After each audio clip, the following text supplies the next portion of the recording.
Jour, macaron, petit gâteau, croissant, toilette, écharpe, rouge, maillot, buffet, bonnet, soutien, lingerie, maquillage, abatture, bâton, casserole. En français.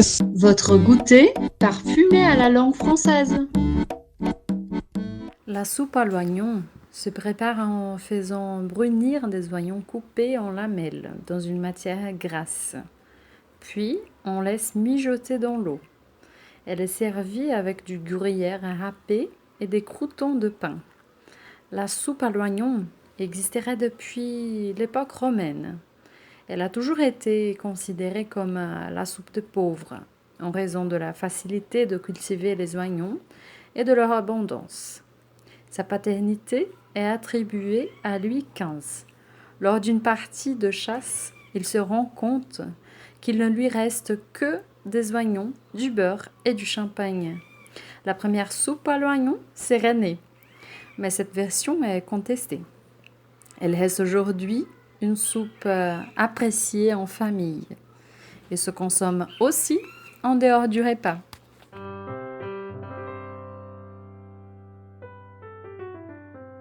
Salut, soyez les bienvenus. C'est un plaisir d'être ici avec vous comme d'habitude. Et je suis à côté de ma camarade Luisa Moraes. Comment ça va, Luisa? Ça va bien. Et vous? Bon, aujourd'hui, on a un super invité, donc je suis super contente. Salut Pedro, comment ça va? Salut les amis, ça va bien, merci. Et vous, comment allez-vous? Oui, ça marche hein, parfaitement. Donc aujourd'hui, on est avec Pedro Beaumont. C'est ça. Et il va nous apprendre une recette aujourd'hui. Qu'est-ce que tu vas nous apprendre, Pedro? Alors, aujourd'hui, je vais je vais essayer à vous apprendre une recette de soupe à l'oignon gratinée, une recette française traditionnelle que j'aime beaucoup. Luisa, elle a déjà eu l'occasion d'en manger. Je ne sais pas si elle se souvient. Oui, bien sûr. Chez tes parents, n'est-ce pas? C'était un beau voyage. Exact. On a fait un petit voyage chez mes parents et je ne sais pas s'il faisait froid, mais Oui, je pense, un peu. Oui, le soir, un peu. Ouais. Parce que c'est une recette qui réchauffe quand même. C'est pas pour manger un jour de soleil ou en plein été brésilien, d'accord? C'est une recette qui va vraiment nous réchauffer le corps et le cœur aussi. Oui, j'adore. C'est une recette que Bon. d'habitude en France, on la mange en fin de soirée, justement parce que c'est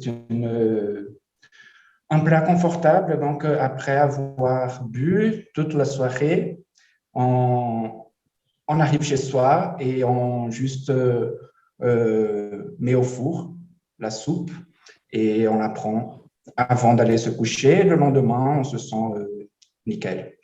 Oui, très bien. Bon, déjà, si Luisa, elle se souvient de la soupe, c'est un bon signe déjà. Hein. Ça veut dire que ça sera bon, je crois.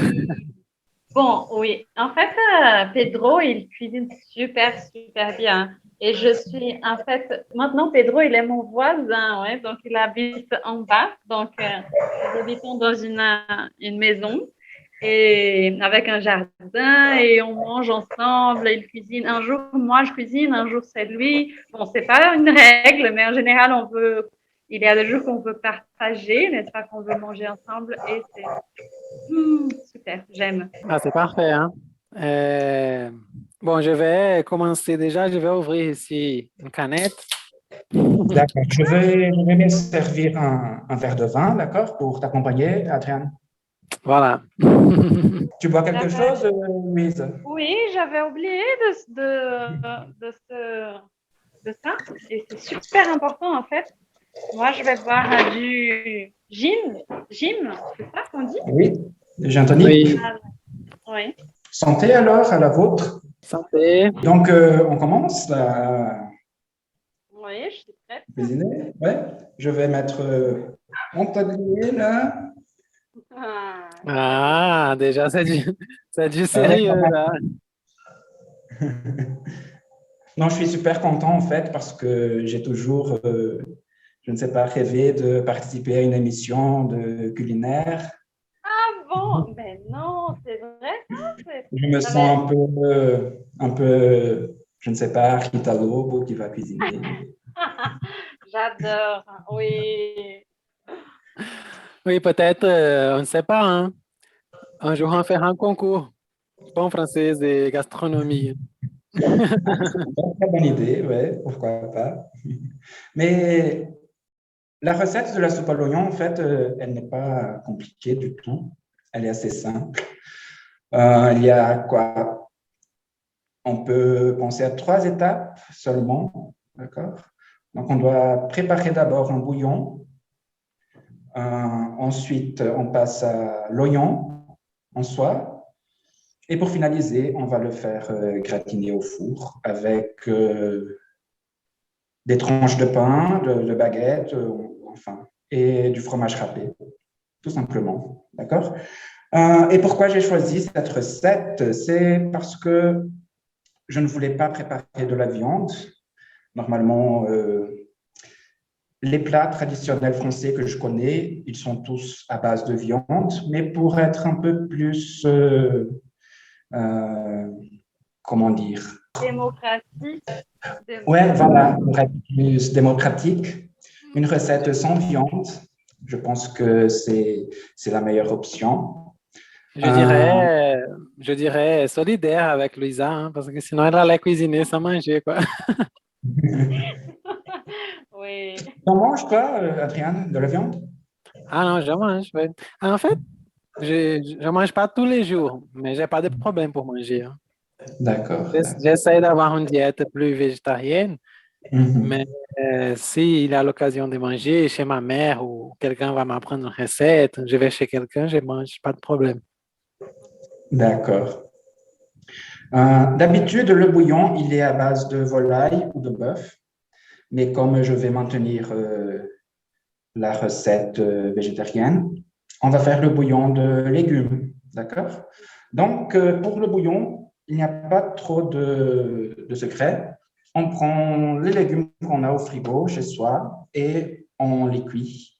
Et voilà, d'accord? Donc, ici, je vais utiliser une carotte, un petit bout de poireau, quelques feuilles de laurier et de l'ail.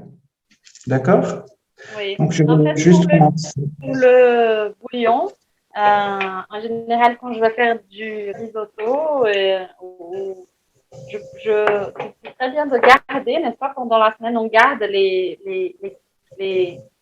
euh, les choses qu'on a épluchées, les casses et tout ça, et c'est délicieux, n'est-ce pas? Ouais, très bien. Ouais, donc, je vais faire ici chez moi un bouillon assez simple. Carottes, poireaux, euh, 2 ou 3 gousses d'ail et des feuilles de laurier pour parfumer. D'accord? Ah, parfait. Donc, On je va, prends les ingrédients ici, 2 secondes. Donc, le laurier, voilà. J'en ai tout. donc, avec la planche à découper, on va, on va couper les légumes n'importe comment, hein, d'accord? Pas beaucoup de mystère là. La carotte en petites rondelles, le poireau aussi. Euh, les gousses d'ail, on va juste les écraser. Et puis voilà. Juste les écraser avec la casque et tout. Ah non, on peut enlever la peau quand même, je pense. Ah, Ouais. ok. Bon, pendant qu'on fait ça, déjà, je vais commencer la discussion avec une polémique. Qu'est-ce que vous en D'accord. pensez? Une polémique brésilienne. La soupe, elle est ou elle n'est pas un dîner? Elle est l'un des meilleurs dîners possibles, hein. Ah, voilà. Ah oui, j'adore la soupe. Toutes les sortes de soupes. Euh, En Belgique, quand j'habitais en Belgique, quand j'étais petit, la soupe était l'entrée du dîner. Vous savez que en Belgique, les noms des repas sont un peu différents de France. Donc, le matin, il y a le petit déjeuner, OK. À midi, on va dîner, d'accord? Et le soir, on va souper. Ah, bon. La soupe, c'est exactement le dîner en Belgique, alors. Ouais. Donc, le souper en Belgique, avant le plat principal, on prend un petit bol de soupe. Et c'est bien parce que chaque soir, une variété différente de soupe, soupe à la tomate, aux légumes. Enfin, moi, j'adore. Donc, oui, la soupe, c'est un très bon dîner.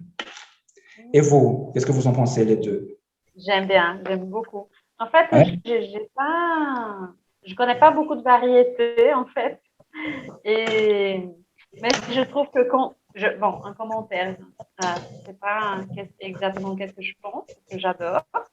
Mais les soupes au Brésil, elles sont très, très, très différentes des soupes en France, non?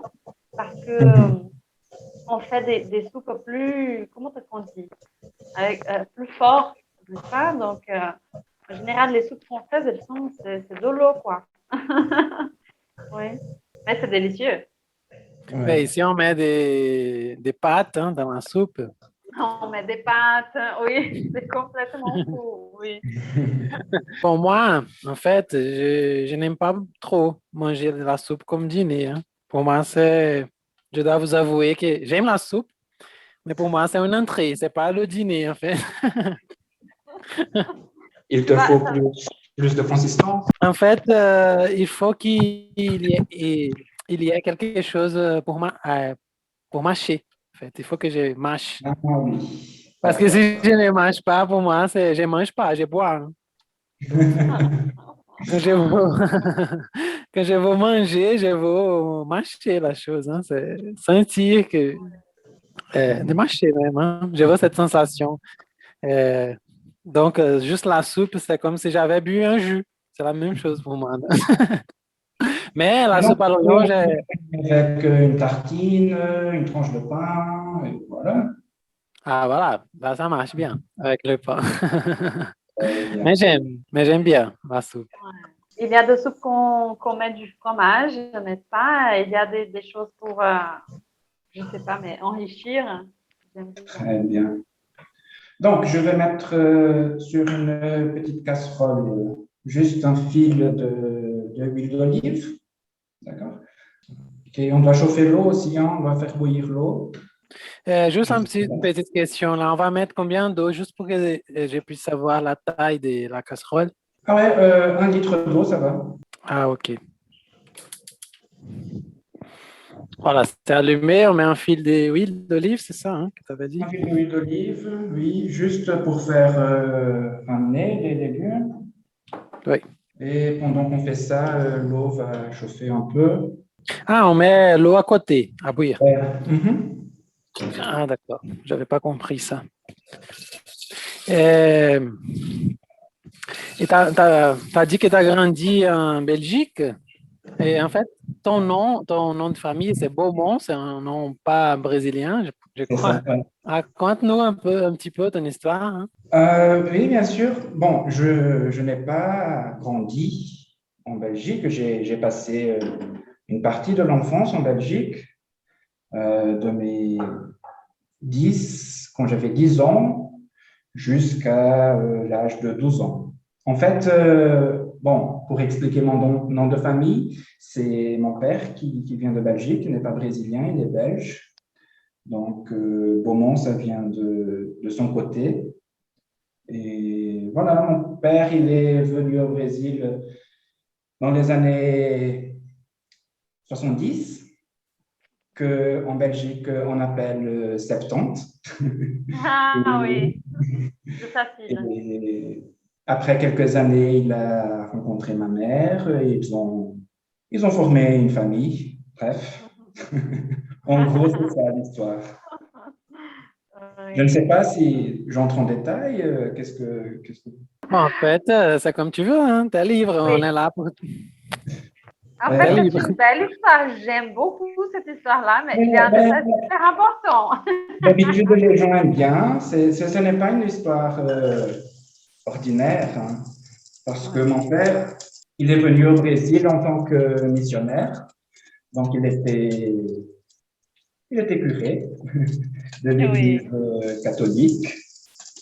Et donc, vous imaginez un peu la fin de l'histoire, puisque je suis là pour vous raconter ça. Après quelques années qu'il est arrivé au Brésil, il a rencontré ma mère à l'église, bien sûr. Et voilà quoi, ils se sont tombés amoureux, ma mère est tombée enceinte, mon père a quitté l'église et ils se sont mariés. Oui, Dans cet ordre, en fait. Et oui. un an après, je suis né. Donc, voilà. Ah, oui, c'est l'histoire d'un amour un peu interdit, n'est-ce pas? Oui, en fait, c'est une chose incroyable. Elle a dit comment, non, il n'y a rien de spécial, hein, c'est juste, Oui. juste normal. Oui, oui, c'est joli quand même comme histoire. Ouais. Mais bon, je mets tous les légumes ici pour faire sortir, comment on dit? Ouais, pour oui, voilà. Je ne connais pas très bien les mots techniques de cuisine, mais je pense qu'on peut faire revenir. Faire revenir, c'est ça. D'accord. Voilà. Ouais. Et je mets déjà du sel, quelque chose ou juste les légumes même? Ben, on peut mettre du poivre, on peut mettre des herbes aromatiques. Le sel, je pense qu'on peut laisser le sel pour mettre directement à l'oignon quand on va préparer l'oignon. D'accord? Ah, Donc, d'accord. assaisonner vraiment, on va assaisonner l'oignon. D'accord? D'accord. Oui, c'est bon. Très bien. Moi, je vais mettre déjà l'eau ici parce que les légumes sont bons et l'eau bouille.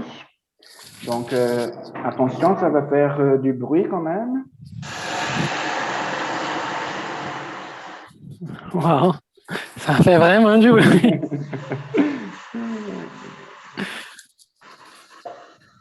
Ok, voilà. Donc, pour le bouillon, c'est ça. On va laisser que ça prenne le goût des légumes. Donc, Oui. ça va pas exactement réduire, mais prendre le goût des légumes, d'accord? Donc, je ne sais pas, dans 10 minutes, il sera prêt déjà. Ah oui, donc on met l'eau et on attend. Oh, C'est ça. ouais, voilà. Ah, parfait. Mon eau, elle n'est pas encore, elle n'est pas encore en train de bouillir, donc je vais attendre quelques minutes. Ouais. C'est l'altitude, hein, la différence d'altitude entre Barreiro et Santa Teresa, je crois. Mais dis-moi, et le français, comment il est apparu dans ta vie? Ton papa, il parlait français normalement à la maison et tout? Bon, c'est curieux ça, parce que en fait, non, on n'avait pas l'habitude de parler français entre nous. On allait toutes les années, depuis que je suis né, on allait toutes les années passer les grandes vacances en Belgique. Donc, quand on arrivait là-bas, il y avait la famille qui parlait seulement français. Donc, on devait se débrouiller pour se communiquer, pour se faire comprendre et pour comprendre les autres aussi. Donc, ça a été d'une façon assez naturelle que, dans un premier moment, j'ai appris le français. Mais c'est quand je suis allé pour y habiter, pour fréquenter l'école, donc quand j'avais 10 ans, comme j'ai dit, que j'ai vraiment appris à lire et à écrire parce que je comprenais très bien, ce que les profs disaient, ce que mes collègues disaient. Je m'expressais très bien. Je savais dire ce que je voulais dire, mais je ne lisais pas très bien, je n'écrivais absolument pas bien. Donc, c'est à ce moment-là que j'ai appris cette partie de la langue. C'est fou, hein? Parce que normalement, quand on apprend une langue étrangère, c'est quoi? On apprend à écrire, n'est-ce pas? On apprend en même temps qu'on apprend à écouter. Et là, c'est bon, bien sûr, mais ça grâce à cette origine et cette relation de famille. Et c'est cool, ça. Je pense que c'est super extraordinaire, différent. Ouais. Et c'est super. C'est vrai, ouais. Et depuis, j'ai jamais oublié. En fait, toute ma famille, elle parle français. Hein. Ma mère est brésilienne, elle n'est pas belge. Et j'ai 2 sœurs, donc une grande sœur, une petite sœur. Et à ce moment-là, que j'ai dit qu'on est allé habiter en Belgique, nous sommes allés tous les 5. Donc, on parle tous français. Moi, j'ai gardé un peu plus, en fait. Je ne sais pas pourquoi, j'ai toujours eu un intérêt par rapport aux langues étrangères. Donc, j'adorais les classes d'anglais, par exemple, l'espagnol aussi, malgré que je ne sache pas parler.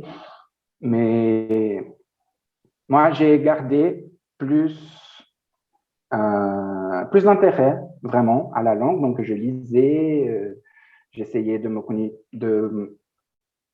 maintenir le contact avec les amis que j'avais fait en Belgique. Et aujourd'hui, mes sœurs, elles se débrouillent, mais elles ne sont pas des vraies, je ne sais pas, spécialistes, on va dire, en français. Ah oui. Ouais, c'est ça. Ouais. J'ai pensé si tu as encore des contacts avec tes amis que tu as fait quand tu as habité en Belgique. J'ai ce contact que je ne sais pas exactement si on peut appeler ça un contact, mais c'est des réseaux sociaux. Donc, sur Instagram, principalement, je vois qu'ils sont déjà, je sais pas, mariés, qu'ils ont des enfants et tout ça. Mais on ne se parle pas vraiment, non. Ouais. Mais moi, par exemple, je sais pas toi, Adrien, mais moi, par exemple, bon, en fait, c'est différent, bien sûr, parce que j'ai grandi à la campagne. Mais relation contact, vraiment, c'est avec 3 filles, ouais, 3 amies de mon enfance, ouais. En général, je pense que c'est rare, non, garder un contact avec des personnes qu'on étudie quand on est petit. En fait, moi, j'ai un groupe d'amis, qui sont 4 avec moi, et c'est super en fait parce qu'on se parle et aujourd'hui chacune habite dans un coin du monde. Du monde, exactement. Ouais. Une fille, elle habite au Canada et l'autre habite au... Comment est-ce qu'on dit ça? J'ai oublié, au Qatar. Hein? Et moi et Marine, on habite ici à Belo Horizonte. Bon, bah, nous deux, nous sommes ici. Mais c'est cool. Hein? Et on se parle souvent. Et c'est super, c'est délicieux. Mais c'est rare. Ouais. Je sais que c'est rare. Oui, parce que même ceux qui ont étudié avec moi ici au Brésil, donc je ne sais pas, je veux dire là au lycée, hein, les dernières années de l'école, je n'ai plus de contact et même pas d'identification avec, on a suivi des chemins très différents. Donc, quand je rentre chez mes parents, donc quand je rentre à ma ville natale, qui n'est pas à Belo Horizonte, qui est João Evade, c'était pour voir ma famille. Je n'ai pas de potes là-bas. Oui, je pense que j'en ai deux amis d'école, de l'époque de l'école, que encore j'ai des contacts. Oui. Mais c'est bon aussi, hein, je pense que c'est bon. Ouais. Je ne regrette pas. Non, moi non plus. Mais je pense qu'après, on grandit, on va rencontrer. Parce qu'à l'école, c'est tout le monde qui pense. Il y a des gens qui pensent de toutes les manières, plusieurs manières différentes et tout. Mais après, quand on entre à la fac, on va vraiment rencontrer des personnes qui pensent plus comme nous, dans des groupes plus, je sais pas, des personnes. Je pense qu'on va choisir mieux. Je sais pas, on se connaît mieux peut-être aussi. Et il y a des gens qui vont penser plus proche de ce qu'on pense. C'est plus facile de continuer amis, de former un groupe comme ça, hein, je pense. Ouais, ouais. Non, je suis d'accord, je suis tout à fait d'accord. Mes meilleurs amis sont les amis que j'ai rencontrés à la fac de lettres, donc c'est vrai. Allez, Ouais. vous êtes préparés pour pleurer un petit peu là, parce qu'on va passer à l'oignon, Oui. Oui. d'accord? Donc, Ouais. on va prendre 4 oignons, assez grands, je dirais, d'accord? Pas petits, Oui. pas énormes non plus. Donc, on va les éplucher d'abord. Donc, on enlève les deux bouts de l'oignon, hein, le côté racine, le côté tige, ça. Et après, dans le sens de la longueur, on va les couper en deux. OK? Donc, D'accord. on fait ça avec les quatre oignons. C'est suffisant pour une recette pour deux personnes, 2 portions de soupe. D'accord? Bien servi. Mais vous pleurez, vous deux, vous pleurez tous les fois que vous coupez des oignons ou pas? Ça dépend, hein, parce qu'il y a des Ouais, oignons qui, je pense, sont beaucoup plus forts, hein. Ils nous font Oui, pleurer. Juste d'enlever la casque, on commence à pleurer déjà, hein. ouais, oui. voilà. Je me demande ça parce que c'est pas toujours que ça se passe avec moi. Donc, je me fais des questions. Hein. C'est quoi, un problème de moi-même ou de l'oignon? C'est toi Ouais. qui n'as pas de cœur, hein, donc tu pleures pas. Oui, mais ça peut être bien. Hein? Donc, je ne souffre pas. Je Bon, fais les souffrir doses. et pleurer, je sais pas si ça marche toujours ensemble, mais c'est en théorie. Ah, moi, j'adore, hein, Juste un doute que j'ai, c'est un ouais. tranche ou un petit carré. Ouais, on tranche comment on va appeler ça, Donc, un Mhm. fine tranche, alors des petites tranches à partir de la longueur de l'oignon. Voilà, tout à fait. Exact. C'est parfait. Et qu'est-ce que tu allais dire? Que tu adores quoi? Souffrir ou pleurer? J'adore pleurer. J'en profite du moment, hein, je parle là du moment des oignons, hein, et je m'imagine, je ne sais pas, dans un film, je mets Céline Dion pour m'accompagner dans ce moment.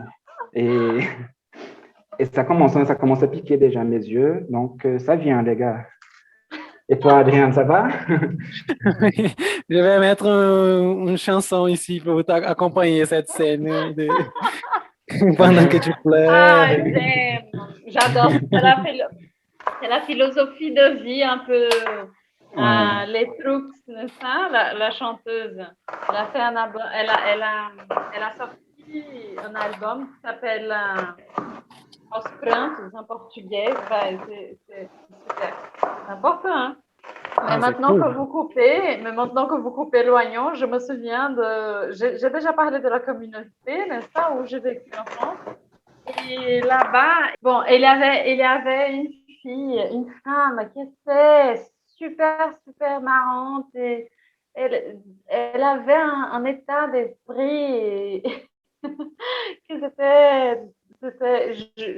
elle me faisait rigoler toujours parce que elle était un peu clown, tu vois, donc le côté de être dans la vie. Elle était toujours avec des vêtements un peu hors du commun, n'est-ce pas? Hors commun, je ne sais pas comment dire ça, mais et avec beaucoup de couleurs et avec des chapeaux différents et tout ça. Vraiment clown dans la vie. Et je me souviens, là-bas, il avait le pluche, que c'était le matin, n'est-ce pas, quand on allait à la cuisine pour préparer, éplucher les choses et couper et préparer pour les personnes qui allaient cuisiner, parce que c'est une énorme quantité, n'est-ce pas? Et je me souviens elle avait, tu vois, comment ça s'appelle les lunettes pour nager qu'on utilise pour protéger les yeux. Et elle portait les lunettes le matin Donc, sans être dans l'eau, elle mettait les lunettes, elle allait couper les oignons et elle rigolait, elle racontait des histoires et tout ça. Et tout le monde pleurait et elle était super, super contente avec les lunettes. Mais je pense que tu aurais dû raconter cette histoire avant que je commençais à pleurer, hein. Parce que maintenant, Pardon, désolée. non, c'est une belle stratégie, hein, je crois. Oui, elle s'appelle, et j'ai même pas oublié son nom, hein, parce que c'est une personne qui nous frappe. C'était Karine, elle s'appelait Karine. Voilà, Karine. Merci, hein, pour ta sagesse. Mais en fait, cette chose de l'oignon, quand j'ai commencé à être en couple avec ma copine, j'allais préparer un plat et j'ai commencé à couper des oignons. Et ça s'est passé justement ce que tu as commenté, que parfois il y a des oignons qui ne nous font pas pleurer. Et je n'ai pas pleuré. Et après, j'ai envoyé un message à elle, j'ai dit, ah, je suis tellement amoureux de toi que ni les oignons me font pleurer. Déclaration d'amour. Hein. Déclarons d'amour. Déclaration d'amour. Oh mon Dieu. Et toi, Pedro, tu as des histoires avec des oignons? Quelle est ta relation avec l'oignon? Je n'ai pas d'histoire en particulier avec l'oignon. J'ai des larmes aux yeux là en ce moment, mais il y a une chanteuse que j'adore qui s'appelle Shakira. C'est une chanteuse colombienne. Ouais. Et il y a une chanson, je pense que c'est début des années 2000, qui s'appelle La Torture, d'accord? Et dans le vidéoclip, elle est en train de couper des oignons et de pleurer. Donc, elle a sur les mains un grand couteau et plein d'oignons autour d'elle. Et en fait, elle est sur la table. Donc, ces oignons sont la planche à découper et entre ses jambes et elle pleure. Oui. Je trouve très, très beau. J'adore ça. Oui. Donc, c'est ça. Quand je pleure, je me sens un peu... C'est mon côté diva, Shakira, que j'ai dit. J'aime. Ça vous dit quelque chose, cette chanson-là, ce clip? Non, je ne connais pas. En fait, moi, je vais écouter juste après l'enregistrement. D'accord. Ok, voilà, j'ai fini avec les oignons. Et toi, Adrien? Non, presque, parce que j'ai arrêté de couper pour raconter l'histoire à Louise. Pardon. Je n'ai pas de concentration, hein. Pardon. Excusez-moi. Et moi, il faut expliquer à tous les auditeurs, hein, je cuisine pas parce que en fait, Pedro, il est mon voisin, donc c'est parfait déjà. Donc alors, on a déjà la soupe pour le souper. Oui, très bien. Je suis pas tout à fait d'accord avec ça, mais je comprends. Hein. Sinon, vous allez manger 3 litres de soupe pendant toute la semaine. Hein. C'est super bien quand on va chez un ami, chez des amis et on cuisine, on boit, on écoute de la musique et tout ça. Je suis un peu la personne de la visite, tu vois. Et on boit, on bavarde et voilà, c'est parfait. Non, mais c'est bien que tu dis ça parce que moi, j'adore cuisiner, mais je n'aime pas trop cuisiner pour moi-même. Donc, mon vrai plaisir à la cuisine, c'est de pouvoir cuisiner pour les autres personnes, soit ma famille, soit mes amis. Alors là, je sens vraiment, je ne sais pas, je sens du plaisir à faire les plats, à préparer, à faire des recettes un peu plus élaborées. Parce que sinon, au jour le jour, pour moi-même, je fais un peu n'importe quoi, comme une omelette, et voilà. Donc, c'est bien de savoir qu'il y a quelqu'un avec qui je vais partager cette soupe que je prépare maintenant. Sans doute, hein, ça change tout, hein, en fait. Moi, pareil, hein, c'est un peu la même chose. Pendant la semaine que je cuisine pour moi-même, je fais une bonne quantité de riz, une bonne quantité de haricots. Je laisse au frigo, je mange pendant 3, 4 jours la même chose, en variant juste les légumes, les choses comme ça qui sont plus fraîches. Mais quand j'ai des visites, dans des occasions plus ponctuelles, j'aime me préparer, penser les plats, cuisiner. C'est une chose très... La cuisine, c'est fait pour partager même, hein, je pense, dans notre société. C'est une chose qu'on... N'est-ce pas? Il y a un écrivain brésilien qui s'appelle Rubem Alves.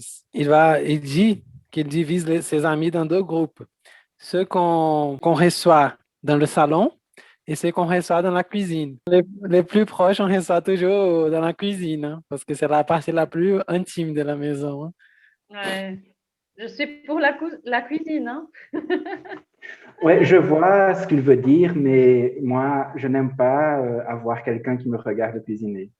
J'aime être toute seule. Ah ouais, ça m'énerve énormément quand il y a des gens qui m'observent cuisiner et qui donnent des avis, principalement. Donc, ah, mais pourquoi tu as mis ça là, tout de suite? Tu ne vas pas attendre?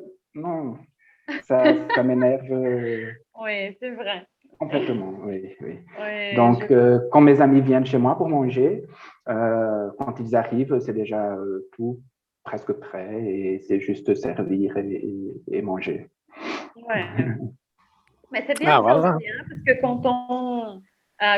quand les personnes arrivent, bon, on n'est pas à la cuisine, on s'assoit, on voit ensemble.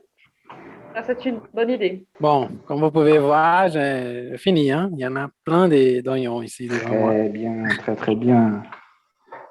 Ouais. Donc, moi aussi, c'est prêt, c'est fait.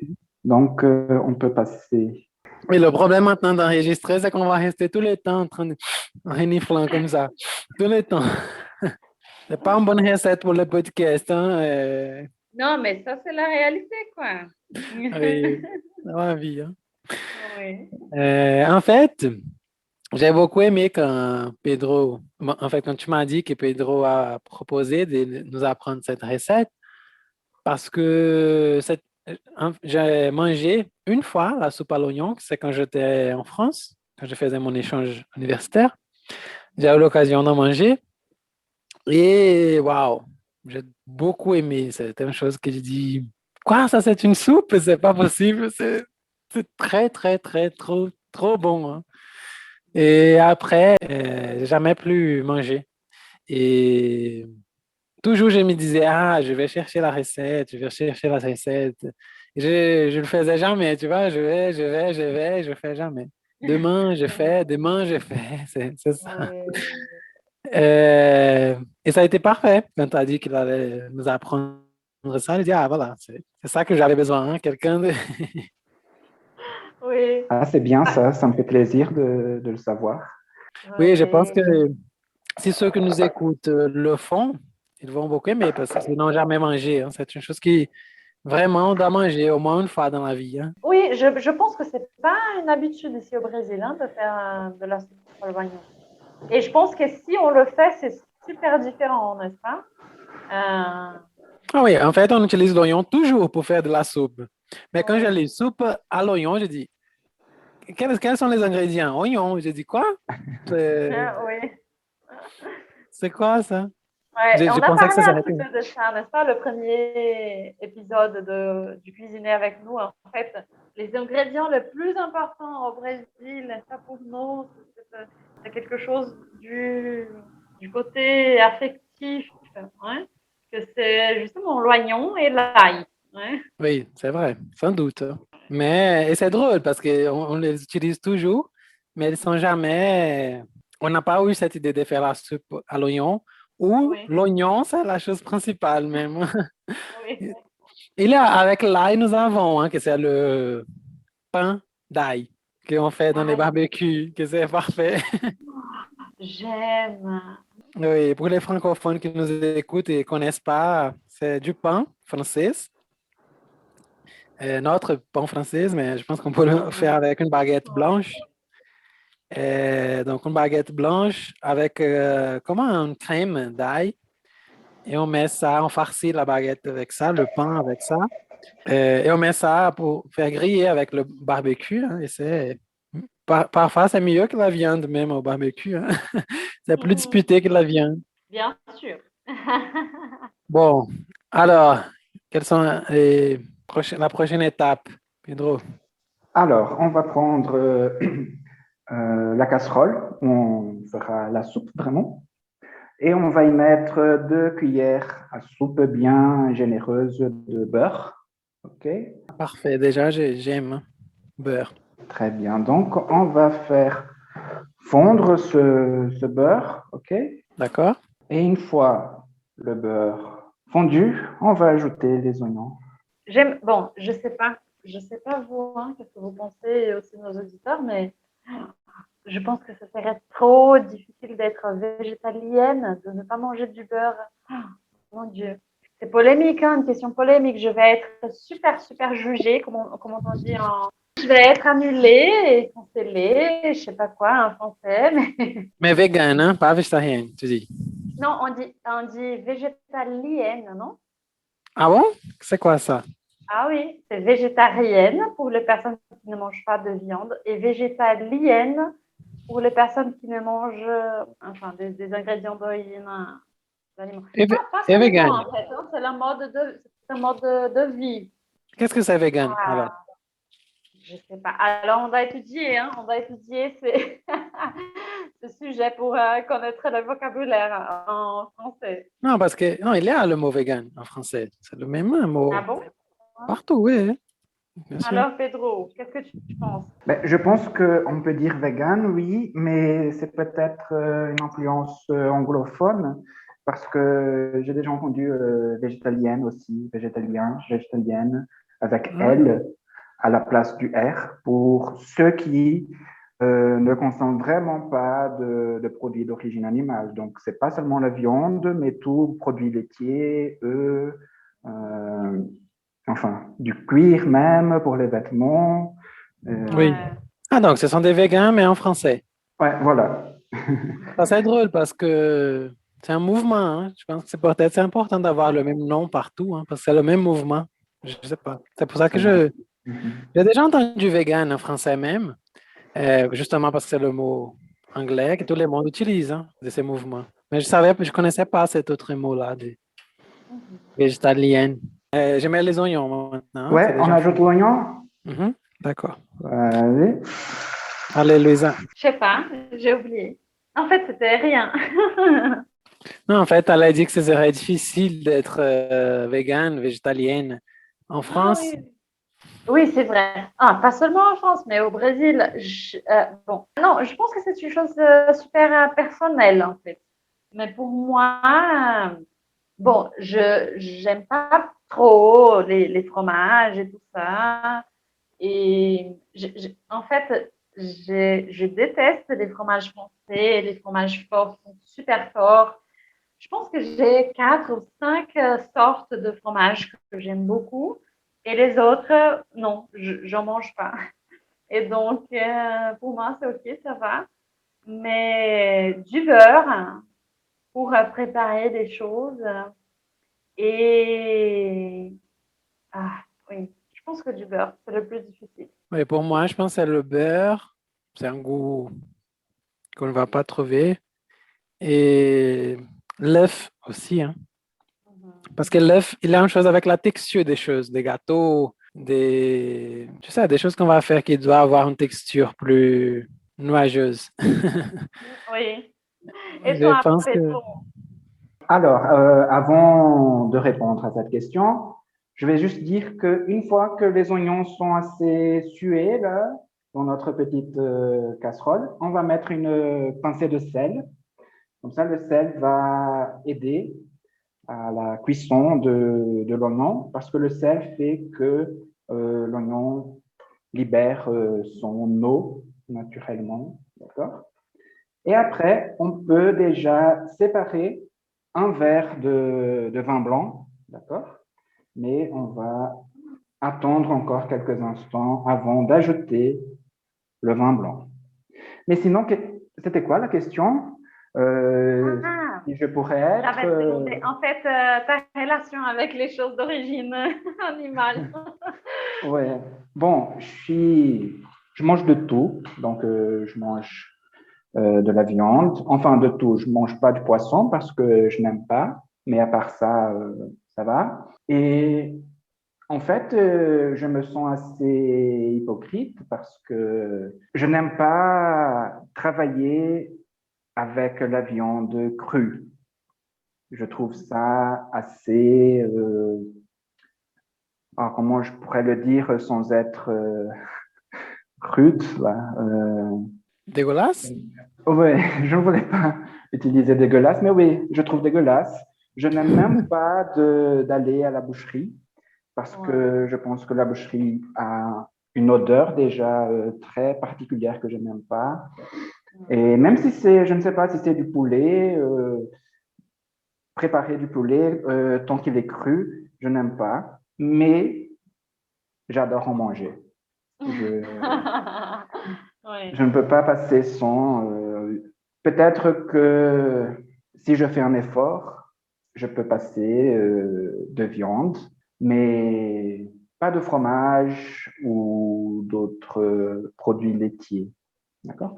En fait, en ce moment, c'est compliqué parce que le prix de la viande ici au Brésil, il est vraiment élevé. Donc, je passe une semaine tranquillement sans manger de viande rouge et ce n'est pas un problème en fait. Mais il y a je ne sais pas, des petites touches de viande comme, je ne sais pas, du lard, du bacon pour donner un goût que j'aime bien quand même. Oui. Mais sinon, le fromage, j'adore tous les types de fromage. Donc, aller en France, pour moi, c'est un régal parce que le brie, le camembert, le roquefort, le comté, tout ça, pour moi, c'est... Et c'est extraordinaire comme là-bas, c'est fort, hein, cette culture-là. On dit qu'il y a plus d'un type de fromage par jour, n'est-ce pas? Il y a plus de 365 sortes de fromage. En fait, c'est quelque chose de super, super étonnant. Je me souviens, comme je déteste les fromages français, les fromages forts, n'est-ce pas? Je me souviens de quand j'ai vécu là-bas, il y avait des enfants, il y avait la table de fromage, n'est-ce pas? Je sais pas si c'est au début ou c'est à la fin du déjeuner, je ne sais pas. Mais il y avait des enfants qui prenaient des petits morceaux et qui mangeaient et qui donnaient des énormes, des grands sourires en mangeant du fromage. Je pensais, non, je ne sais pas comment est-ce qu'elle peut faire ça, c'est super fort. Mais je me souviens, une fois, j'ai donné des cours de français pour un étudiant que j'aimais beaucoup. C'était une personne fantastique et il était végétalien. Et il allait voyager en France pour faire du tourisme. Il allait avec sa mère. Et il a fait vraiment un travail de recherche pour trouver des restaurants pour y manger. Ouais. Mais c'est difficile, c'est pas facile, hein, pas du tout en fait. Mais je pense que même ici, c'est déjà pas évident hein, pour les véganes ou les végétaliens de trouver des lieux publics pour manger. Et si on va en France, mais je pense qu'en ce moment, ça va. Hein. Si on va dans les quartiers, je ne sais pas, assez... Est-ce que ça existe, gentrifié? Je ne sais pas. Mais il y en a hein, au long du canal Saint-Martin, c'est tout des trucs végans déjà, où les hipsters ils vont pour manger. Je ne dis pas ça. Je ne dis pas absolument pas de façon connotative, d'accord? Mais c'est vrai que maintenant, c'est plus accessible, les trucs végans, je pense. Les oignons, ils sont légèrement dorés, là, bruns, on va dire. Et c'est le moment d'ajouter notre verre de vin blanc. OK? Donc, je sers ici un verre de vin blanc et je vais ajouter à la casserole. D'accord. Bon, les miens, ils sont pas encore bruns. Je vais attendre un peu plus. Bon, juste cette question. Je n'ai pas de problème de parler des véganismes, Louisa. Hein, même en n'étant pas végan, je parle pas du mouvement que c'est bon ou c'est mauvais. On parle de nos goûts même. Hein.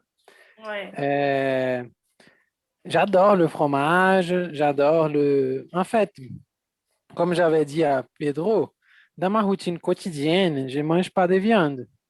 Mais c'est une chose plus biologique que politique. Ah, aujourd'hui, au Brésil, un peu politique aussi à cause de l'agro-pop. Oui, bien sûr. Mais physiquement, biologiquement, je ne me sens pas bien si je mange de la viande toujours. Hein. Donc, j'ai déjà aperçu en moi que si je ne mange pas de viande pendant la semaine, je me sens beaucoup mieux. Hein. Ouais. Donc, j'essaie de ne pas en manger. Mais je suis peut-être un végétarien flexible. Quand je vais chez ma mère ou chez quelqu'un qui a préparé une viande ou quelqu'un m'invite à un barbecue, j'y participe sans problème. Je ne suis pas du tout politisé dans ce sens de la nourriture. Mais j'essaye. Je suis politisé dans le sens d'essayer d'acheter dans les producteurs locaux pour essayer d'échapper du agropop brésilien. Alors, ici, à côté, pas à côté, mais proche de chez moi, il y a un potager des familles, que c'est tout bio.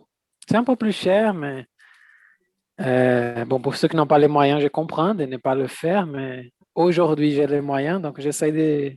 Je n'ai pas les moyens d'acheter tout là-bas, mais les choses que je peux, j'y achète. Hein. Ouais. Donc, c'est ça. J'essaie de faire ma partie politique au niveau nourriture, c'est plutôt où je vais acheter les produits et pas trop quels sont les produits que je vais manger. Hein. Quels sont les produits, c'est mon corps qui va me dire. Hein. Mais politiquement, c'est plus où que quel. Dans mon cas, hein. Et je ne critique personne qui fait de manière différente. Hein.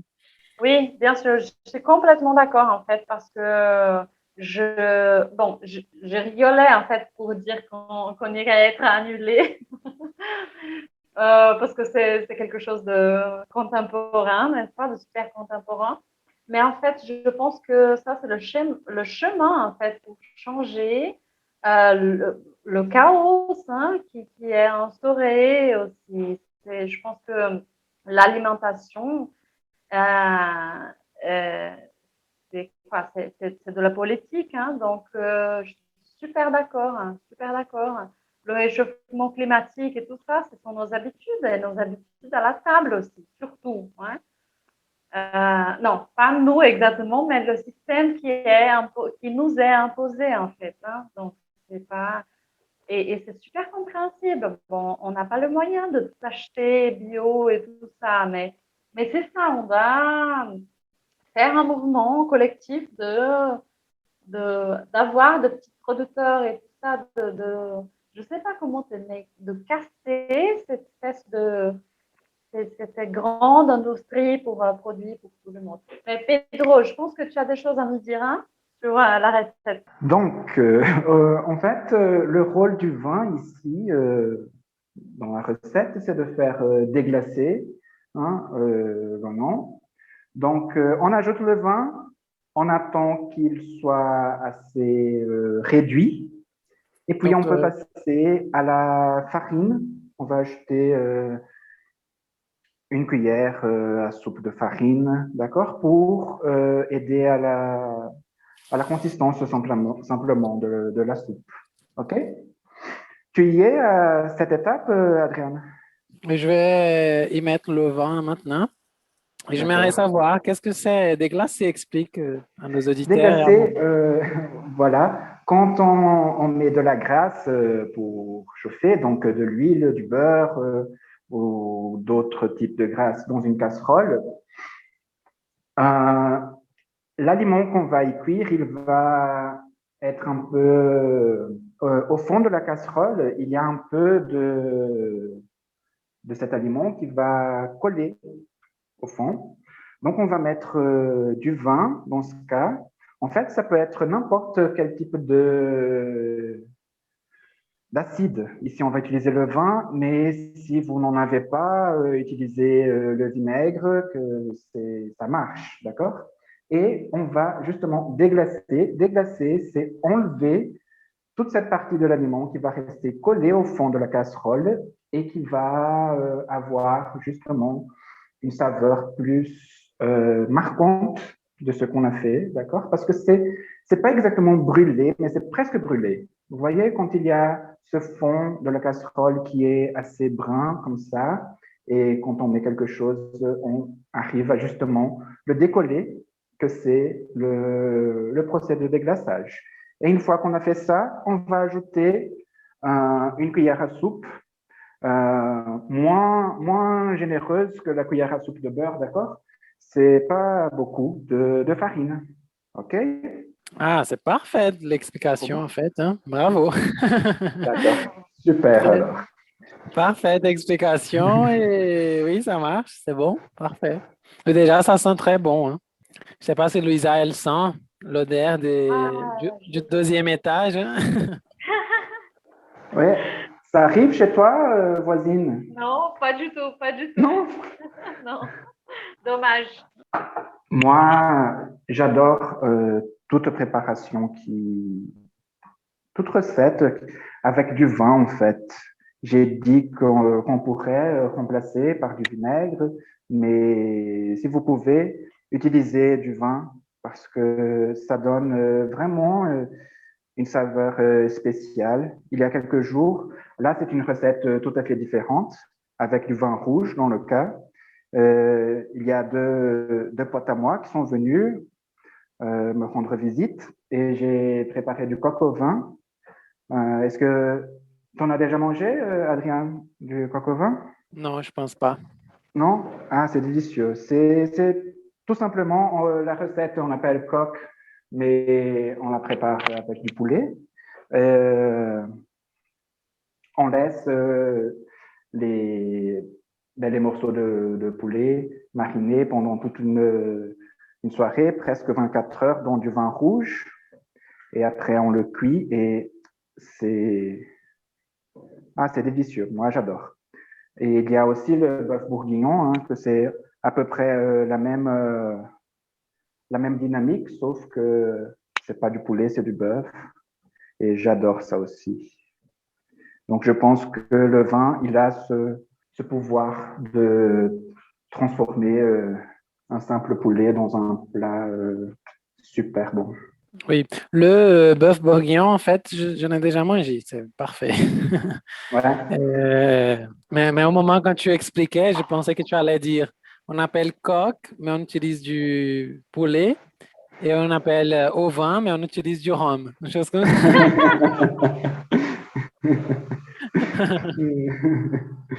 Allez, tu as déjà ajouté la farine, Adrien? Oui, je viens d'y ajouter, oui. D'accord. Donc, quand on met la farine, on doit mélanger quelques instants hein, pour qu'elle ait le temps de cuire, parce que sinon, on va avoir un fort goût de farine. Et une fois, on va voir que tout l'oignon, il se transforme dans une espèce de pâte comme ça, de boule. Et c'est le moment qu'on peut justement verser le bouillon de légumes que nous avons préparé. Mais seulement le liquide, hein, on ne va pas verser les bouts de légumes qu'il y a dedans. Okay? Donc, on doit passer au tamis ici notre bouillon de légumes. Ouais. Voilà, très bien. Donc, on a versé le bouillon et à ce moment-là, on peut assaisonner notre soupe. Donc, un peu plus de sel, du poivre. Le poivre ici, j'ai un mix de poivre. Donc, il y a du poivre noir, blanc, rose. De la noix de muscade et du thym. D'accord? Mais là, c'est un peu au goût du client aussi. Hein. Mettez-en ce que vous avez l'habitude, ce que vous aimez pour assaisonner une soupe. D'accord? Oui, d'accord. Du thym, pour ceux qui nous écoutent là, les Brésiliens, c'est tomilho. Oui, Oui. Ah, la farine, elle donne une consistance incroyable même, hein. Une texture très belle à la soupe. Donc, on va laisser mijoter quelques instants, une quinzaine de minutes, c'est assez, d'accord? Et puis, Ouais. on passe à l'étape finale, que c'est de faire gratiner notre soupe. Ah, comme Pedro, il a parlé de chagrin, je me suis souvenue de Penelope Cruz, ouais, dans des films de Almodóvar. Ah oui, il y a une scène très, très, très belle qu'elle est avec le couteau, n'est-ce pas? Exactement. Ouais. Et tu t'es déjà imaginé une chick Almodovar en pleurant, en coupant les oignons, Pedro? Non, plutôt en tuant quelqu'un, en tuant un mec. En fait, il s'est déjà imaginé, mais au lieu de la tête d'un oignon, il avait la tête d'un mec. Exact. Mais sinon, les gars, au début de l'émission, j'ai dit que je me sentais un peu présentateur d'émissions culinaires. Est-ce que vous accompagnez des émissions comme ça pour apprendre des recettes, pour apprendre des techniques? Vous avez cette habitude? Moi, non. Mais je sais que Adrien, oui. Donc, Oui, j'aime regarder Top Chef France, tu connais? Jamais vu, non. Non, tu regardes sur YouTube, c'est très facile. Je regarde tout sur YouTube. C'est très Mhm. cool. C'est un peu une compétition, mais il n'y a que des professionnels, des cuisiniers professionnels. Et il n'y a pas beaucoup d'intrigues, des commérages comme il y a chez Masterchef Brésil. Donc, c'est plutôt la cuisine. Donc, j'aime beaucoup. Masterchef, je n'aime pas trop parce qu'il y a beaucoup de... Ils sont plus concentrés à la télé-réalité que la cuisine. Donc, ça me fatigue un petit peu. Oui, c'est vrai. Ça fait déjà un bout de temps que je n'accompagne plus MasterChef, mais je vois ce que tu veux dire. C'est plus. Parfois, il y a des participants qui sont vraiment doués à la cuisine et qui sont éliminés, je ne sais pas, à cause de la popularité ou si les autres l'aiment bien, n'aiment pas bien, s'il est gentil, s'il n'est pas gentil.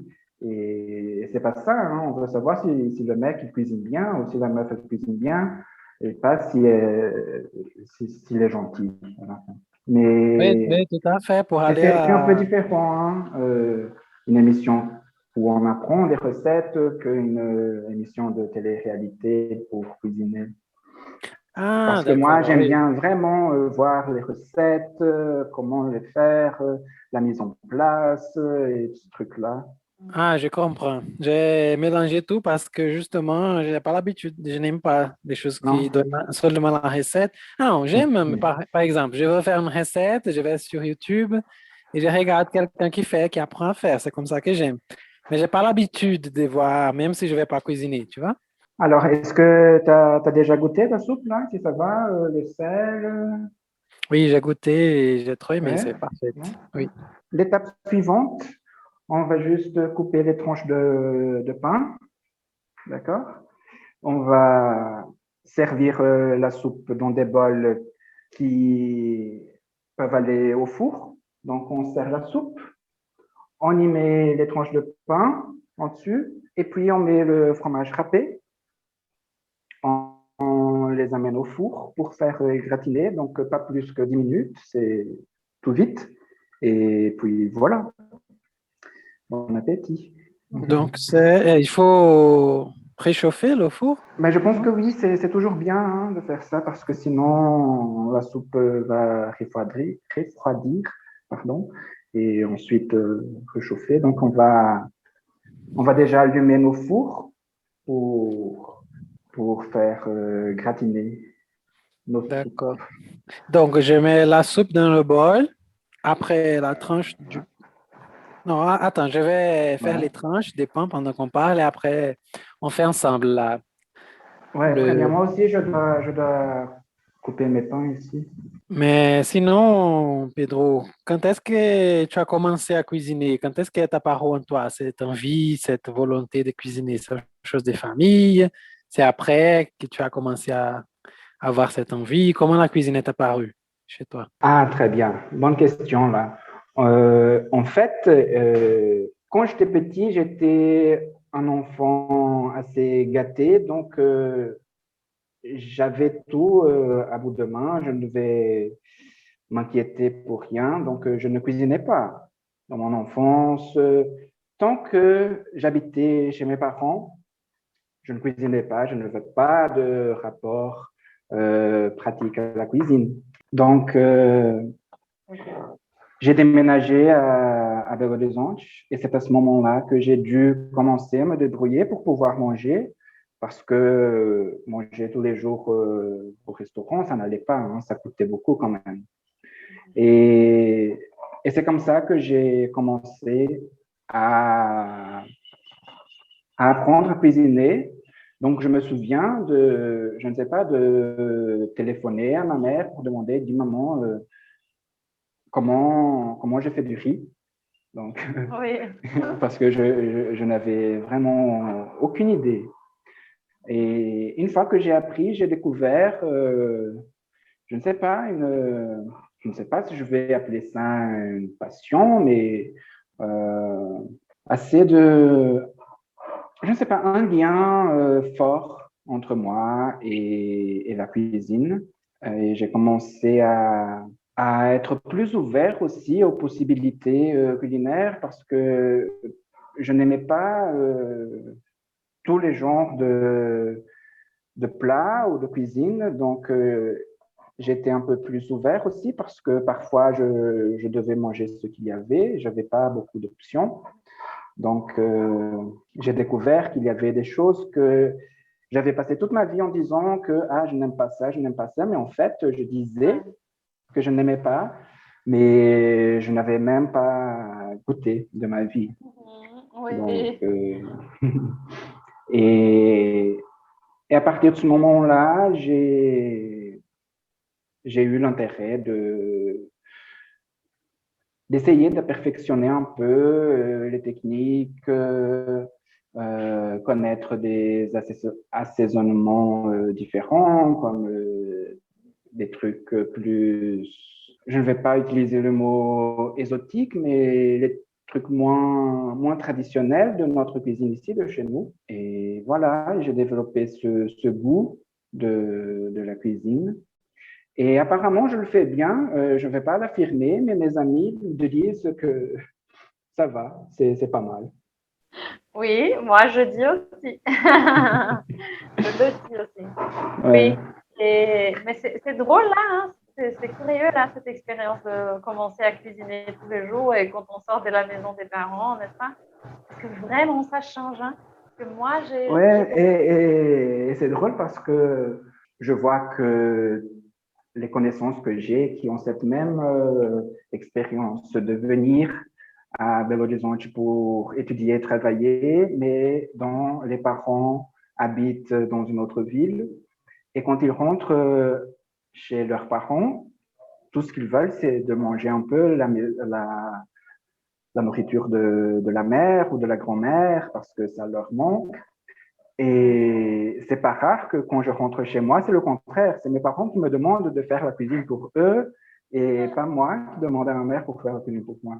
Donc, alors, oui. ouais, c'est un bon résultat alors. Hein, ça, Ouais, j'imagine. toi, tu cuisines super bien en fait. Oui, c'est bien de développer un peu le goût. Parce que moi, j'ai passé assez longtemps en disant, par exemple, les champignons, je ne mange pas ça, je n'aime pas. Et aujourd'hui, tu sais, hein, tu me vois que chaque fois que je vais sur le marché, je rentre avec un paquet de champignons et j'adore ça. Je ne peux pas en passer sans. Donc, c'est vrai qu'avec le temps, on acquiert un goût assez, je ne sais pas, développé ou ouvert Ouais, aux possibilités, oui. ouais, Mais il y a quelque chose que j'ai un goût assez, je ne sais pas, un goût assez enfantin, comme Moi aussi. tout ce qui est sucré, par exemple, Ouais, chocolat, à base de chocolat, ou enfin. ouais, ouais, c'est vrai. Je vais allumer mon four là. OK. J'ai déjà mes tranches de pain. Voilà. Donc, nous avons les petites tranches de pain, le four qui est allumé, Ouais. les deux petits bols. Donc, on peut déjà servir les deux petits bols. Donc, on met de la soupe. OK. Ouais. Donc, il faut laisser un espace pour le pain. Oui, il ne faut pas servir complètement. Donc, on laisse un petit espace pour le pain et le fromage. Oui, et maintenant, je mets le pain au-dessous ou dedans?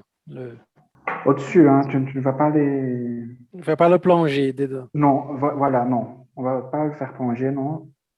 Juste les déposer doucement. Mhm. Et après, le fromage. Et après, le fromage râpé, oui. Ici, j'ai un mélange de... Comment on appelle ça? De parmesan et de mozzarella. Hop, hop. Et tu vas manger ça tout de suite, Adrien? Oui, bien sûr. Bon, voilà, hein, je peux mettre au four? Ouais. Bon, je mets au four alors. Hop. Voilà, c'est bon. 180 degrés, c'est bon? Au four? 180, non, un peu plus. Plus? Juste pour faire Ah oui. gratiner le fromage, d'accord? Donc, Oui. Toute puissance. ouais, parce que 10 minutes maximum et voilà, d'accord? D'accord, je le surveille. Très bien. Ah, c'est bon, hein? En fait, c'est une recette hyper simple, hein. Ben oui, c'est simple. Euh, il n'y a pas de mystère, il n'y a pas de secret. Ce n'est pas une recette où il faut avoir une technique très spécifique pour la faire. Donc, n'importe qui, si vous qui nous écoutez, vous venez de déménager de chez vos parents et que vous habitez seul, ben voilà, vous pouvez commencer votre vie à la cuisine avec cette petite recette et le succès est garanti. Parfait. C'est ça qu'on cherchait même, hein? C'est l'idée. Ouais. Et Pedro, qu'est-ce que Ouais. tu te souviens de quand tu étais petit en Belgique? Des nourritures et tout ça, ou des ingrédients que tu mangeais, que tu étais très, très habitué à en manger? Donc en fait, ma grand-mère, elle cuisinait très bien, mais malheureusement, j'ai pas eu l'opportunité de profiter de cette qualité de ma grand-mère parce que j'avais 14 ans quand elle est décédée et j'ai vécu seulement 2 ans en Belgique, hein. Donc, je me souviens qu'elle cuisinait bien, mais je ne sais pas, je ne peux pas dire que j'ai grandi avec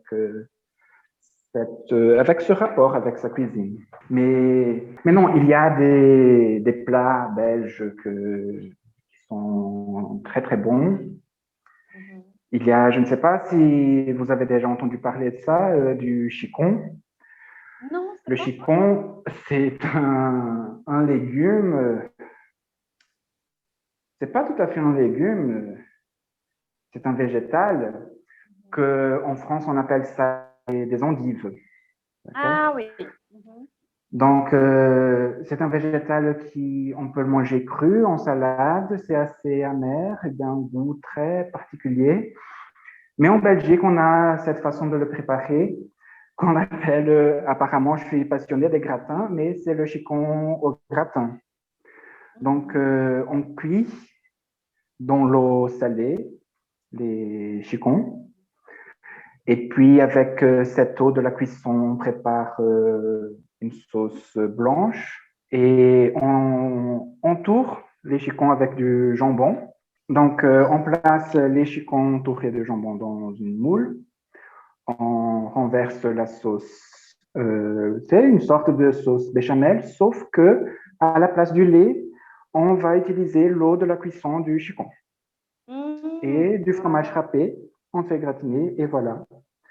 Euh, bon, il faut avoir un goût ouvert pour ce qui est amer, parce que le chicon, il est naturellement amer. Et comme il est cuit, cette amertume du chicon est encore plus fort. Oui. Et sinon, c'est délicieux. Il y a quoi? Je me souviens très bien que mon grand-père et mon père aussi, hein, tant qu'on était en Belgique, ils aimaient beaucoup les moules frites. Donc, il y a un peu la polémique parce que j'ai passé 6 mois à Lille, donc au nord de la France. Lille, c'est territoire français, mais on se croirait en Belgique parce que c'est une ville qui est très très proche de la frontière belge. C'est plus proche de Bruxelles que de Paris. Et un des plats traditionnels de Lille, c'est les moules frites. Mais j'ai grandi en sachant que les moules frites, c'est un plat traditionnel belge. Mais enfin, c'est pas moi qui va résoudre cette polémique. Ils aimaient beaucoup. C'est tout simplement des moules. Des moules, c'est un fruit de mer cuit avec du vin blanc et accompagné de frites. C'est pour ça qu'on appelle moule frites. Ça, j'en mange pas parce que je mange pas de fruits de mer ni de poissons. Mais il y a une odeur très caractéristique. Donc, je ne sais pas, on peut penser à cette mémoire, hein, toujours que je sens cette odeur ou que je mange, même ici, quand ma mère fait du chicon en gratin, c'est la sensation qui nous ramène vers un moment particulier de la vie, toute cette histoire proustienne de la mémoire. Hein. Qu'est-ce qu'on a d'autre en Belgique? On a les gaufres.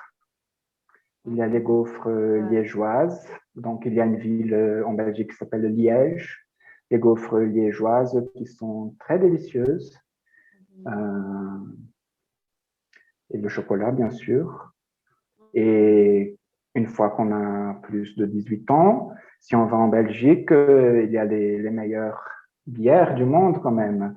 Donc, la même quantité qu'on a de fromage en France, on a de bière en Belgique. Donc, on peut passer toute une année en buvant de la bière tous les jours et chaque jour une bière différente. Et on ne complète pas toutes les options de bière belge. Ouais, je pense un petit commentaire pour nos auditeurs. Gaufre, c'est une espèce de crêpe, non? Ouais, gaufre. Mais bon, je c'est sais l'image. C'est comme. Carré, n'est-ce pas? Ouais, voilà. Et je pense que les ingrédients, ce sont des. La pâte, c'est la même recette d'une crêpe, d'accord? C'est le format qui est différent, Oui. mais je pense que pour avoir une idée de ce que c'est, ici, au Brésil, on appelle waffles, Oui. d'accord, en anglais. Ouais. Et on met du sucre en poudre au-dessus, du Nutella, la crème fraîche, la crème chantilly, ce qu'on veut. Ouais. Et c'est bon, c'est très très bon. On passe pas mal en Belgique. On mange bien. C'est un pays. On n'entend pas beaucoup parler ici au Brésil de la Belgique, mais c'est un pays très particulier, très intéressant en même temps. On mange bien. Il y a des belles villes à visiter. Il y a de quoi faire. On ne s'ennuie pas là-bas. Et les gens sont sympas. C'est pas parce que mon père il est belge, mais les gens sont sympas, vraiment. Donc ça vaut la peine, ça vaut le coup si vous avez l'occasion d'y passer quelques jours ou de visiter la Belgique. Mais savez que c'est pas partout en Belgique qu'on parle français. Donc attention les francophones, les francophiles. C'est un tout petit pays, donc je ne sais pas exactement le territoire ou la population belge, mais c'est vraiment petit. Si on compare principalement, si on compare ici au Brésil. Et c'est un pays qui est très, très divisé géographiquement, culturellement, politiquement. tout ça. Il y a la région du Nord, parce que si on pense à la carte de la Belgique, c'est comme si on avait vraiment découpé en deux. Il y a la partie du Nord et la partie du Sud. Ouais. Donc la partie du Nord, c'est où on parle flamand ou néerlandais, on peut appeler ça les deux. Et la partie du Sud, que c'est la Wallonie, c'est où on parle français. Bon, il y a le dialecte wallon. Mes grands-parents, par exemple, ils ne parlaient pas français, ils parlaient wallon, mais ça se perd énormément. Il n'y a plus de gens qui parlent wallon. Je pense que la génération de mes grands-parents était la dernière, parce que mon père, il comprend, mais il ne parle pas. Et donc, le Sud, c'est où on parle français. Mais il y a toutes sortes de préjugés entre les deux et de disputes, et c'est une histoire assez complexe. Pour nous, parce que c'est drôle, hein, j'ai la nationalité belge, mon père qui y est né, j'y ai habité, mais quand je suis en Belgique, je me sens toujours étranger. Donc, même pour nous qui sommes étrangers, principalement pour nous qui sommes étrangers, c'est difficile de comprendre ce qui se passe. Mais enfin, la région Flandre, c'est la région où on parle flamand ou néerlandais. C'est une région plus développée économiquement. Donc, c'est la région qui soutient vraiment le pays économiquement parce qu'il y a les ports. Et je pense que c'est à cause de ça, c'est la principale source de tout ce préjugé. Donc, on soutient les Wallons ne travaillent pas assez, il y a tout ce discours compliqué. Ouais. Et la même chose des Wallons envers les Flamands, hein, ils sont mal polis, enfin. Ça, c'est fou, hein, de la colonisation, en fait. Je pense que ce sont les reflets un petit peu d'une chose historique, même qu'on ne comprend pas exactement. Hein. Je pense maintenant au Brésil et à l'Argentine. Je sais qu'il y a aussi Cap-Vert et... Où c'est le pays à côté de Cap-Vert parce que ce sont des îles. Hein. Mais Guinée. Je sais qu'il y a toujours une dispute, ouais, tu vois. Oui, je vois, mais je trouve assez difficile de comparer avec le rapport Brésil-Argentine parce qu'on parle du même pays. C'est la Belgique, mais il n'y a presque pas une identité nationale de je suis belge. Il y a je suis wallon, je suis flamand. Tu vois? Donc, on parle du même pays, du même territoire, du même gouvernement qui est toujours un royaume, c'est le royaume belge. Donc, c'est encore différent de tout ce qu'on connaît. Et bon, les Belges, ils ont colonisé quelques parties de l'Afrique, n'est-ce pas? Donc, le Congo, d'où je le sais, a été colonisé par les Belges. Donc, il y a cette histoire assez intéressante qu'il y a beaucoup de Belges qui sont nés, en fait, au Congo. J'ai ma marraine qui est l'épouse, la femme de mon oncle, donc du frère de mon père.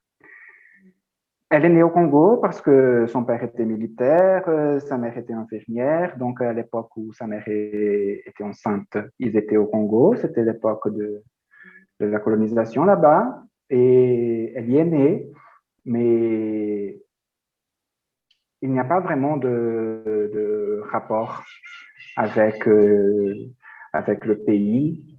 Et j'ai aussi un grand-oncle qui est déjà décédé il y a beaucoup d'années, qui a habité pendant longtemps au Congo, qui était militaire aussi. Il faisait, comment on appelle ça, les parachutes, voilà, pour les militaires. Et on entendait toujours des histoires très particulières de son époque, quand il habitait au Congo. Mais on était petits, hein, je dis, moi et mes sœurs, par exemple. On comprenait pas exactement de quoi il s'agissait, hein, toute cette problématisation de colonisation, le génocide en fait qui s'est passé dans cette région et tout ça. Mais c'est drôle parce que mon père, il a des cousins qui sont nés au Congo, par exemple, les enfants de cet oncle. Quand on y allait visiter cet oncle et sa famille, sa femme préparait des plats congolais qui étaient en fait délicieux. Mais voilà, donc je ne sais pas si le rapport Wallonie et Flandre est un reflet de colonisation. C'est une autre histoire. C'est une autre chose qui est exclusive de là-bas. Je ne sais pas. Il y a une intention il y a un parti séparatiste et tout ça. Il y a l'idée de faire deux pays à partir de ce qu'il existe, mais à la fin, ça ne vaut pas la peine parce que c'est tellement petit et c'est pas intéressant à la fin pour eux de faire ça. Donc, ce que je veux dire à la fin, c'est que c'est un pays complexe qui vaut la peine d'être connu, d'être visité et d'être critiqué aussi, bien sûr. Je ne vais pas passer la serviette pour les Belges. Non plus. Tu vois? Ouais, c'est ça. Mais malgré tout ça, c'est vrai que ce sont des gens gentils. Je dis les gens de la génération actuelle, bien sûr. Ouais. Voilà. Bon, je pense que la mienne est déjà prête. Waouh! Ouais, c'est exactement ça. Super. Bon appétit, Adrien. Ah, parfait. Non, je vais t'attendre, quoi. Oui, je vais vérifier la mienne ici. Ok, je pense que ça va. Ok, les gars, donc je viens de retirer du four. Eh bien, bon appétit alors, les gars, les amis. Voilà, bon appétit à nous et à ceux qui nous écoutent aussi quand ils le feront. Hein. Oui, bien sûr.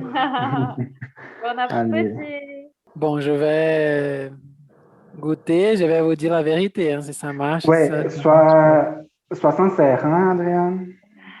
Oui. Non, tu peux... Très bon. Vraiment, c'est parfait. C'est bon, hein? Ouais, c'est vrai que ça faisait longtemps que je n'en préparais pas. C'est bon, c'est vrai. Non, et vraiment, cette acidité du vent, c'est parfait, c'est très bon. Mon Dieu.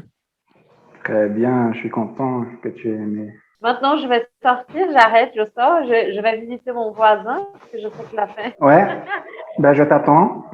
Tu viens? Oui. Allez, bon, on mange alors. Hein? Ouais, bon appétit à tous et à toutes. Donc, pour ceux qui nous écoutent, je vous conseille vraiment de suivre cette recette. C'est très, très, très bonne. C'est meilleur que ce que je me souvenais. Et merci beaucoup, Pedro, pour ta participation, pour ta gentillesse. Merci à vous, les gars. Ça me fait plaisir d'être là. Bravo pour le podcast. C'est très, très bien, le projet. Et bonne continuation, là, avec tout ça. Merci beaucoup. Et toi, tu es toujours invité, hein? Donc, tu veux cuisiner, bon, tu apprends une nouvelle recette. On est là, hein? Merci, c'est gentil, merci. Voilà. Bon, ciao, merci tout le monde. Au revoir. Ciao, bisous. Salut. À bientôt. Bonne journée. Bonne soirée. Et oui. Ciao. À la prochaine.